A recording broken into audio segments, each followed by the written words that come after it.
Welcome to this tutorial. Previous class में हमने खनिज पोषण पढ़े थे। तो खनिज पोषण को मैंने दो भागों में डिवाइड किया था। कौन कौन से? एक तो नॉन मिनरल न्यूट्रिएंट्स और एक था मिनरल न्यूट्रिएंट्स। जो नॉन मिनरल न्यूट्रिएंट्स थे वो एक्चुअल में न्यूट्रिएंट्स नहीं होते हैं, लेकिन वो प्लांट के इनऑर्गेनिक या अकार्बनिक पदार्थों का निर्माण करते हैं। तो वो कौन कौन से थे? Carbon, hydrogen and oxygen. ठीक है। फिर थे मिनरल न्यूट्रिएंट्स। तो ये दो टाइप के थे, माइक्रो एंड मैक्रो। तो हमने अब तक किस पे पढ़ा था? मैक्रोन्यूट्रिएंट्स। तो मैक्रोन्यूट्रिएंट्स या वृहद पोषक तत्व वे तत्व होते हैं जो प्लांट को सबसे ज़्यादा आवश्यक होते हैं और जिनकी हेल्प से वो अपनी वृद्धि एवं संतुलित विकास करते हैं। तो उपयोग की प्राथमिकता एवं आवश्यकता के आधार पर भी इन्हें दो भागों में डिवाइड किया था। तो वो कौन कौन से थे? प्राइमरी मैक्रोन्यूट्रिएंट्स और सेकेंडरी मैक्रोन्यूट्रिएंट्स। तो प्राइमरी मैक्रोन्यूट्रिएंट्स वो न्यूट्रिएंट्स थे जिनका प्लांट सबसे ज़्यादा उपयोग करते हैं और सबसे पहले जिन न्यूट्रिएंट्स का उपयोग करते हैं वो कहलाते हैं प्राइमरी मैक्रोन्यूट्रिएंट्स। तो ये कौन कौन से थे? एन, पी, के means nitrogen, phosphorus and potassium. तो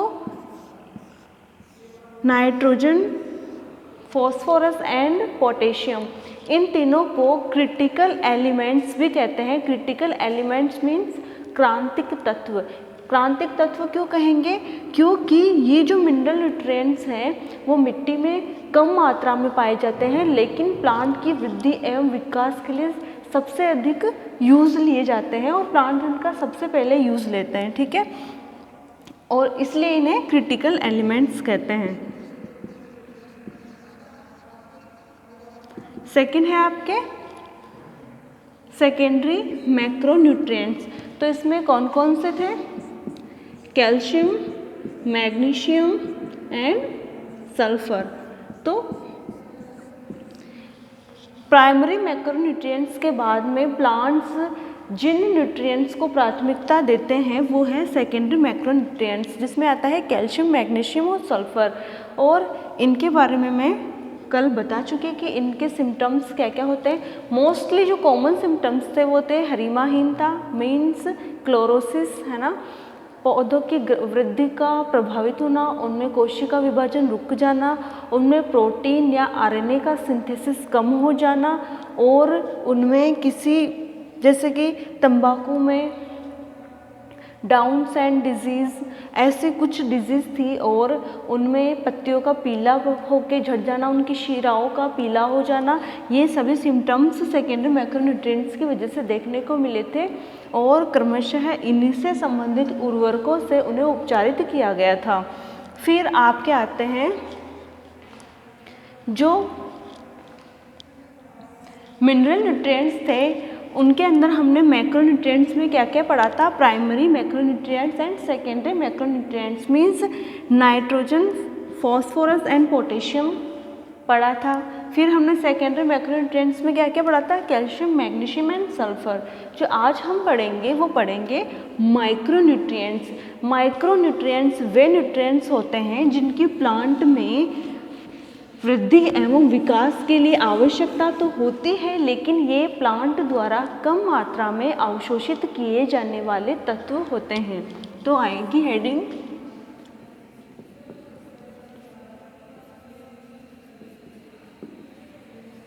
माइक्रो न्यूट्रिएंट्स या लघु पोषक तत्व।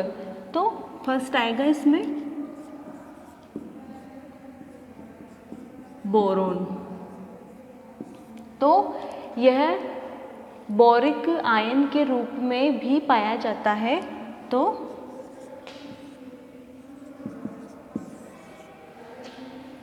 यह बेरिक आयन या बोरिक आयन के रूप में पाया जाता है।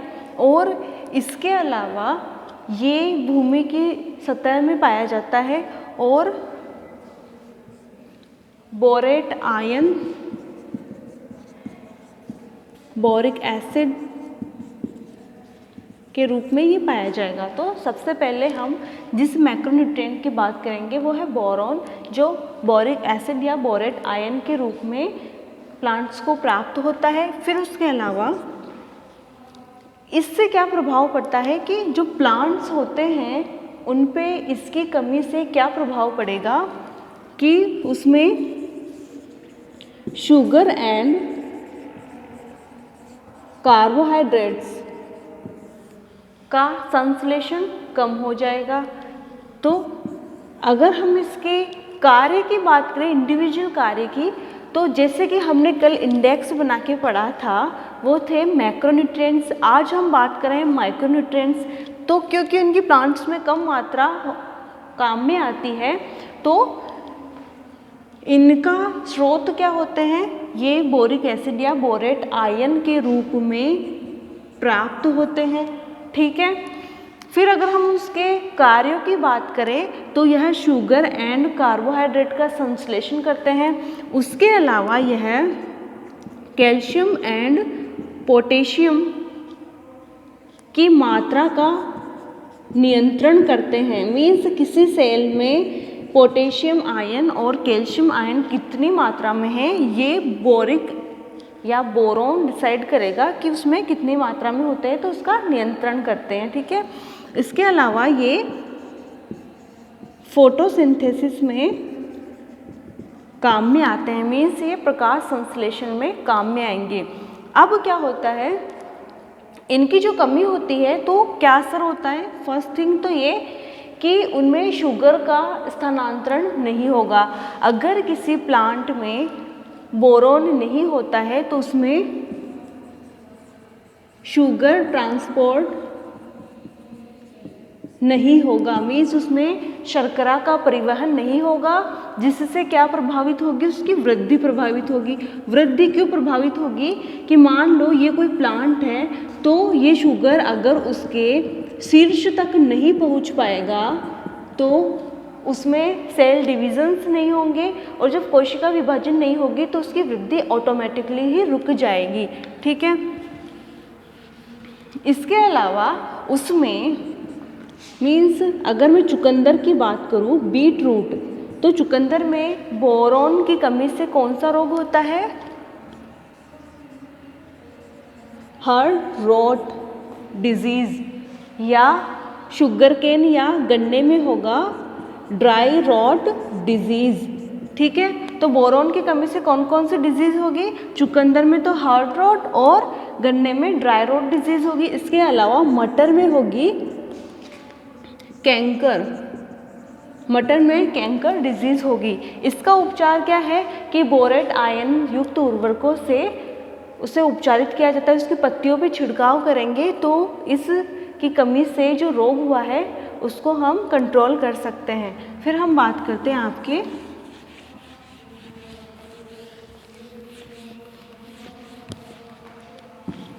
क्लोरीन।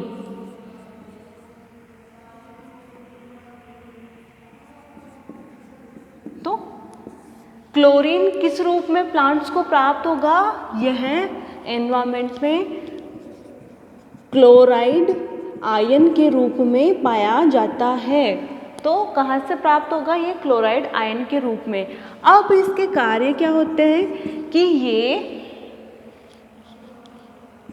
जब फोटोसिंथेसिस होता है तो फोटोसिंथेसिस होगा तो ये जो क्लोराइड आयन है वो H2O,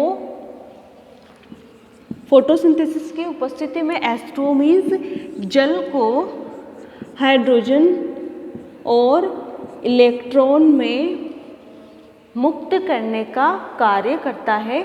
इस तरह यह फोटोसिंथेसिस का कार्य करता है और ये कुछ एंजाइम के एक्टिवेशन, जैसे कि एंजाइम एक्टिवेशन में हेल्पफुल होता है, जैसे कि डीऑक्सी राइबोज,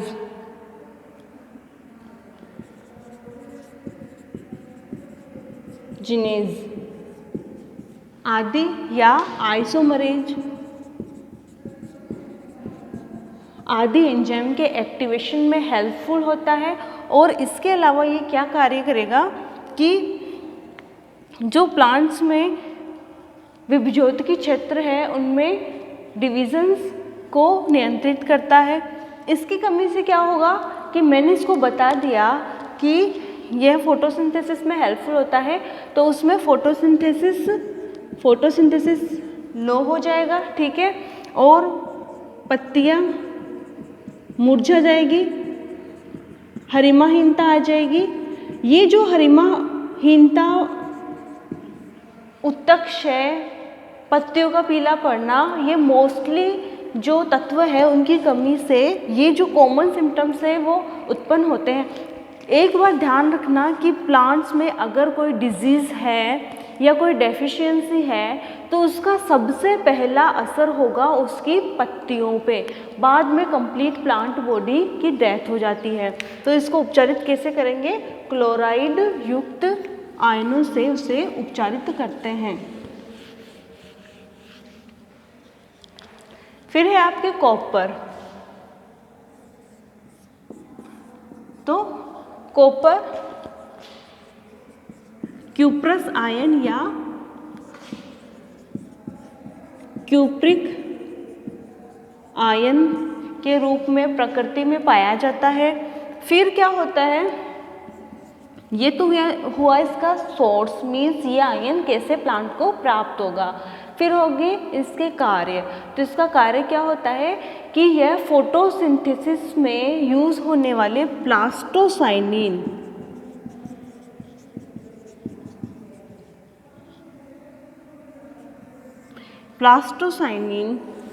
एक घटक होता है जो किसमें काम में आता है? प्रकाश संश्लेषण में। तो यह प्लास्टोसाइनिन का मुख्य घटक होता है और इसके साथ ही यह जल के परिवहन को नियंत्रित करता है। अब इसकी कमी से कौन कौन से रोग के सिम्टम्स मिलेंगे? तो इसकी कमी से जो सिम्टम्स मिलेंगे वो होंगे yellow tip of leaf, means जो प्लांट की पत्ती होती है वो मटमैले रंग की हो जाती है, शीर्ष से मटमैले रंग की हो जाती है या पीली हो जाती है, जिस कारण से ये जो टिप है वो मुरझा जाएगी या मुड़ जाएगी या पीले रंग की हो जाएगी। तो इसे बोलते हैं येलो टिप ऑफ लीफ। फिर इसके अलावा इसमें क्या होता है? डाईबैक, मीन्स प्लांट सड़ने लगता है और अंततः मर जाता है। फिर इसका जो उपचार होगा वो क्यूप्रिक क्लोराइड या CuSO4 युक्त उर्वरक का छिड़काव करने से या फर्टिलाइजर का छिड़काव करने से इस रोग से उसे उपचारित किया जा सकता है।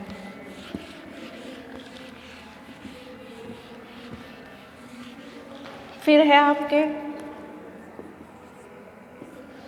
यह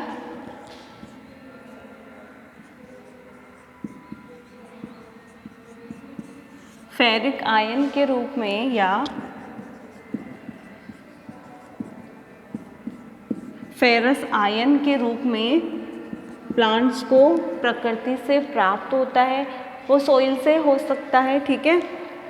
तो इसकी कमी से क्या होगा? अब जो ये फेरिक आयन है वो प्लांट्स में क्या करता है? एक्टिव ट्रांसपोर्ट का काम करता है। तो एक्टिव ट्रांसपोर्ट से क्या होगा उसके अंदर कि जो आयन है उसकी गति नियंत्रित होगी। उसके अलावा यह श्वसन में हेल्पफुल होता है और सेल्स में होने वाले इलेक्ट्रॉन ट्रांसपोर्ट सिस्टम या इलेक्ट्रॉन परिवहन तंत्र को नियंत्रित करने का कार्य करता है। तो अगर प्लांट में इसकी कमी होती है तो क्या होता है? उसकी लीफ में उत्तक क्षय या नेक्रोसिस होता है, हरिमाहीनता होती है जिसे बोलते हैं क्लोरोसिस होता है, पत्तियां मुरझा जाती हैं, झड़ने लगती है और प्लांट की श्वसन दर प्रभावित होती है। और इसका उपचार है फेरस या फेरिक सल्फेट से उसे उपचारित करना। ऐसे करके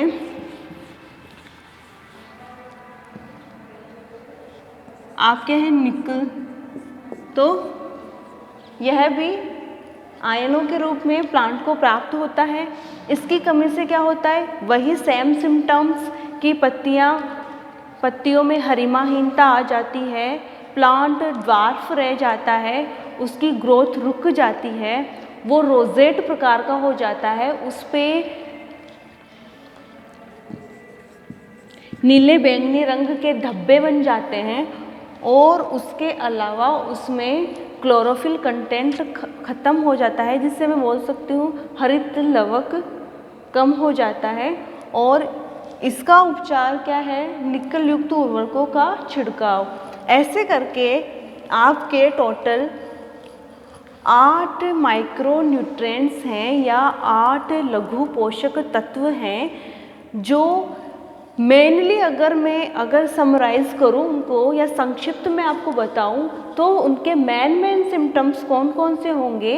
उनमें क्लोरोसिस होगा, मीन्स उनमें हरिमाहीनता आएगी। किनमें, जिन प्लांट्स में इन माइक्रो न्यूट्रिएंट्स की कमी आएंगी उनके कॉमन सिम्टम्स क्या है कि उनमें हरिमाहीनता आएगी, उनकी पत्तियों का कलर मटमैला या पीले कलर का हो जाएगा, या पत्तियों पे स्पॉट्स आ जाएंगे, या मैं यूँ बोलूँ कि पत्तियाँ चितकबरी हो जाती है।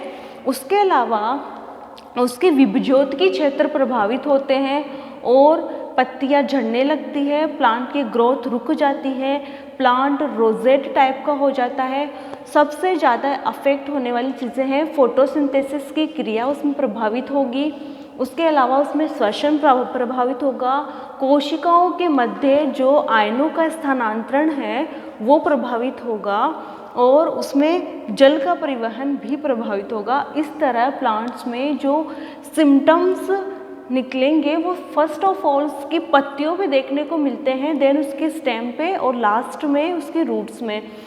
तो इससे प्लांट में अलग अलग टाइप की डिजीज़ होती है, जैसे कि heart rot disease, yellow tip disease आदि। और इस तरह आपके ये यूनिट आज ख़त्म होती है। जो नेक्स्ट मैं यूनिट शुरू करूँगी वो नेक्स्ट क्लास में शुरू करूँगी। Thank you.